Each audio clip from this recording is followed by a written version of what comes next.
Bonjour à tous, bonjour à toutes. Alors, une petite vidéo sans prétention, mais intéressante quand même, qui vous fera sans doute réfléchir.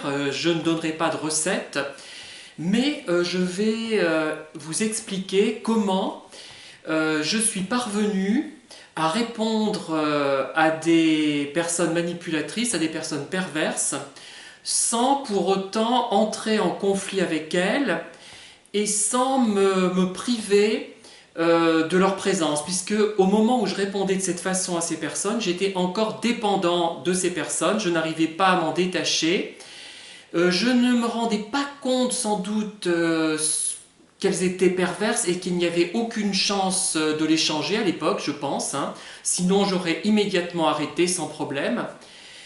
Je me rendais compte par contre que j'en étais dépendant et que c'était pénible et que j'avais besoin de mon côté d'exercer un contrôle sur ces personnes puisque pour garder la face, pour garder une emprise sur moi-même finalement, enfin pour garder une autonomie, un semblant d'autonomie, et j'ai utilisé deux méthodes qui vous sembleront peut-être amusantes ou loufoques, mais qui ont eu une importance, puisque je dirais que moi-même, elles m'ont amusé, je me suis amusé en fait, et en même temps, j'ai eu l'impression de pouvoir avoir un contrôle sur les choses sans pour autant me priver de ces personnes, si je puis dire, de la présence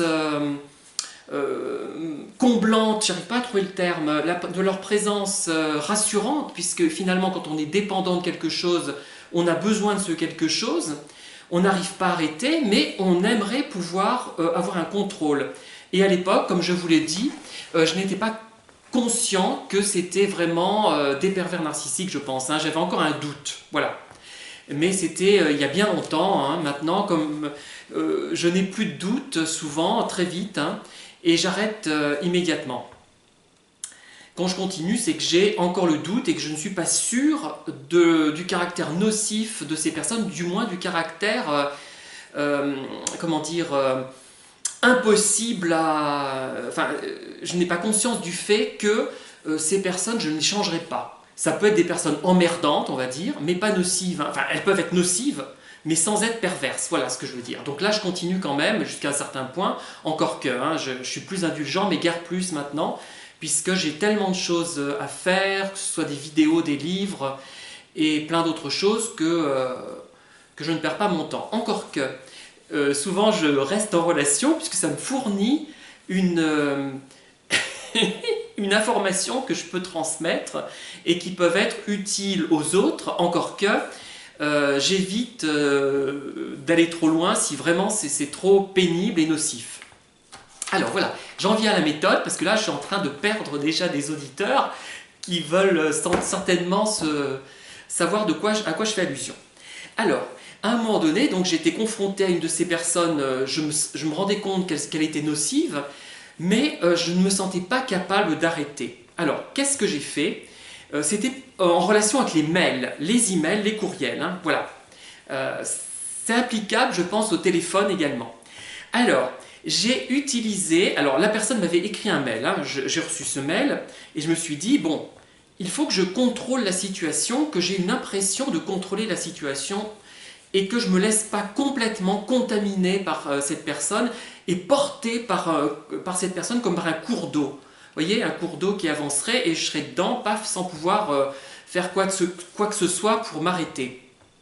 Et j'ai utilisé...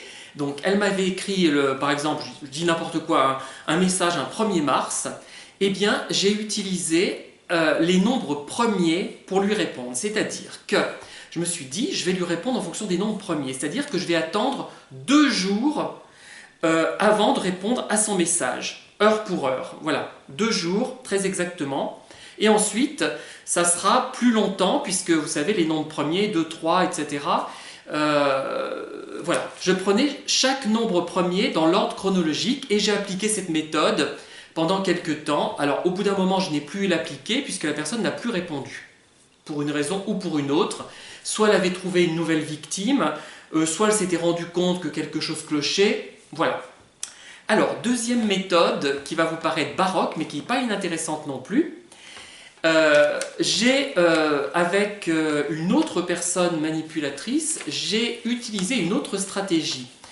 Je me rendais compte que cette relation m'était nocive. Je ne savais pas que c'était un pervers, parce que je ne connaissais pas exactement les termes à l'époque, ou je les connaissais, mais je n'étais pas absolument certain du caractère pervers de cette personne. Alors, qu'est-ce que j'ai fait? Eh bien, j'ai multiplié les phrases toutes faites aimables.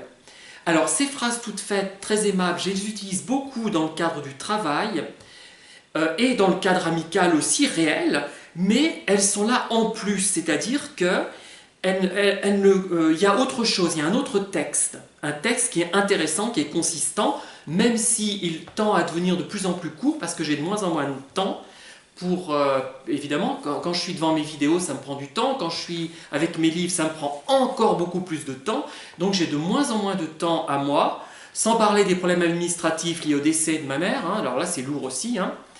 Donc je réponds un texte qui se veut consistant, assez concis, parce que j'ai peu de temps, mais évidemment il y a aussi des phrases un peu toutes faites, voilà. Et donc je multipliais ces phrases ineptes, parce que si elles sont toutes seules, ces phrases, elles n'ont aucun sens, elles ont du sens par rapport à un texte consistant par ailleurs, hein.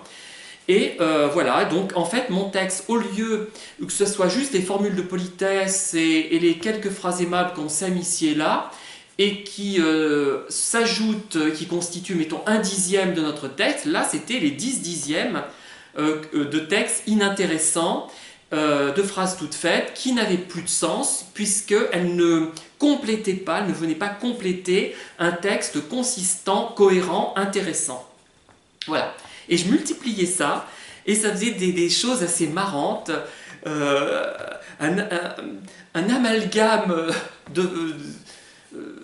c'est comme si on multipliait les formules de politesse et les salutations, vous voyez, bonjour, comment vas-tu, j'espère que tout va bien de ton côté, moi ça va très bien, je suis content que tu m'écrives, il fait beau aujourd'hui, je te souhaite une excellente journée, merci de m'avoir écrit, enfin j'exagère un peu, mais enfin, et on peut aller même plus loin dans les platitudes, on peut trouver des phrases vraiment...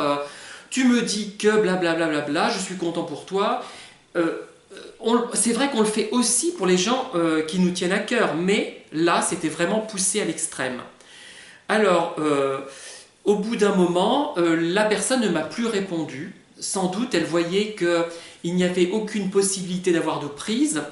Alors, l'intérêt des méthodes que je vous ai expliquées, c'est qu'on s'amuse. Je trouve ça marrant, moi. L'histoire des nombres premiers... et des phrases toutes faites, on contrôle la situation, on n'entre pas en conflit avec la personne de façon ouverte, sauf si elle réagit, elle se dit mais tu me prends pour un imbécile, là qu'est-ce que tu fais? Elle ne peut rien dire, ne peut rien nous reprocher, et puis finalement au bout d'un moment, lassée sans doute par notre attitude, qui ne laisse pas de prise, il n'y a pas d'aspérité finalement, la personne va s'en aller, pas toujours, mais les cas auxquels je pense se sont en allés. Bon, il n'y a pas eu sans doute que cette méthode qui a marché, parce qu'elles se sont rendues compte, je pense, par ailleurs, que je n'étais plus sans doute aussi accroché qu'auparavant. Mais voilà, des solutions plaisantes sur lesquelles vous pouvez broder et utiliser vos propres stratégies pour répondre à cette personne, mais sans mettre d'aspect affectif. Il y a une affectivité apparente, une cordialité qui n'est pas fausse, mais qui est creuse. Remarquez, il y a beaucoup de gens qui font ça avec vous, hein, sans être... et qui ne se rendent même pas compte que ça n'a aucun intérêt ce qu'elles vous racontent. Elles le font sans calcul, hein, contrairement à ce que j'ai pu faire moi. Et voilà.